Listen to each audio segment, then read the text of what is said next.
प्रयागराज में चल रहे महाकुंभ के दौरान बुधवार को मौनी अमावस्या स्नान से पहले संगम क्षेत्र में भगदड़ जैसी स्थिति बन गई। लाखों श्रद्धालुओं की भीड़ उमड़ी थी और अचानक अफरा तफरी मच गई।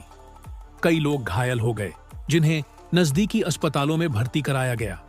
हालात बिगड़ते देख अखाड़ों के शाही स्नान को रद्द कर दिया गया, हालांकि बाद में इसे फिर से शुरू कर दिया गया। प्रशासन स्थिति को नियंत्रण में रखने की कोशिश कर रहा है, लेकिन भीड़ लगातार बढ़ रही है। मुख्यमंत्री योगी आदित्यनाथ ने कहा कि प्रयागराज में 8 से 10 करोड़ श्रद्धालु मौजूद हैं और संगम नोज की ओर बढ़ती भीड़ से दबाव बना हुआ है। प्रधानमंत्री नरेंद्र मोदी ने भी स्थिति का जायजा लिया और गृह मंत्री अमित शाह एवं राज्यपाल आनंदीबेन पटेल लगातार रिपोर्ट ले रहे हैं। यह कोई पहली बार नहीं है जब कुंभ मेले में भगदड़ मची हो। 1954 में स्वतंत्र भारत का पहला कुंभ मेला एक भयानक त्रासदी का गवाह बना।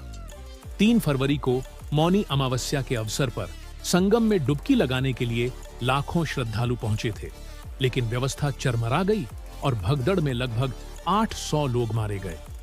इसके बाद 1986 के हरिद्वार कुंभ में भी कुछ ऐसा ही हुआ, जब तत्कालीन मुख्यमंत्री वीर बहादुर सिंह और अन्य नेताओं के आने पर आम श्रद्धालुओं को रोका गया, जिससे गुस्साई भीड़ बेकाबू हो गई और भगदड़ में 200 से ज्यादा लोगों की जान चली गई।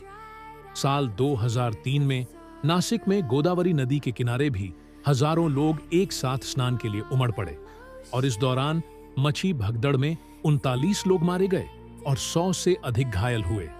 2013 में प्रयागराज रेलवे स्टेशन पर भी एक बड़ा हादसा हुआ, जब एक फुटब्रिज ढहने से भगदड़ मच गई और 42 लोगों की जान चली गई। 2025 के महाकुंभ में भगदड़ के हालात बनने की बड़ी वजह भीड़ नियंत्रण में प्रशासन की नाकामी रही। संगम क्षेत्र में लोगों की संख्या उम्मीद से कहीं ज्यादा बढ़ गई थी, लेकिन पंटून पुलों का सही तरीके से इस्तेमाल नहीं किया गया।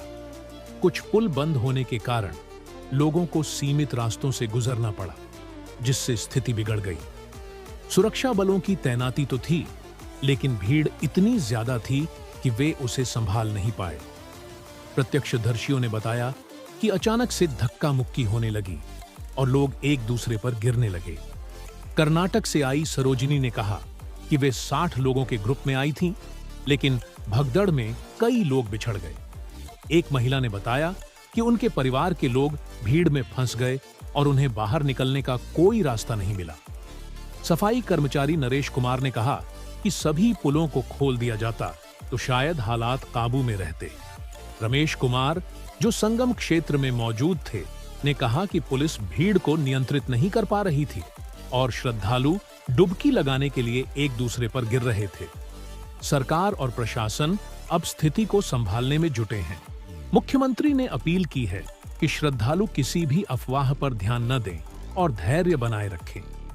संगम की ओर जाने की जरूरत नहीं है, क्योंकि पूरे कुंभ क्षेत्र में स्नान के लिए घाट बनाए गए हैं। लेकिन सवाल उठता है कि आखिर हर बार ऐसी घटनाएं क्यों दोहराई जाती हैं? क्या प्रशासन भीड़ नियंत्रण के लिए बेहतर योजनाएं नहीं बना सकता? क्या इतने बड़े धार्मिक आयोजन के लिए पर्याप्त सुरक्षा उपाय किए जाते हैं? अगर नहीं, तो क्यों? जब हर बार कुंभ मेले में लाखों करोड़ों श्रद्धालु आते हैं, तो आखिर कब तक इस तरह की लापरवाही से निर्दोष लोगों की जान जाती रहेगी?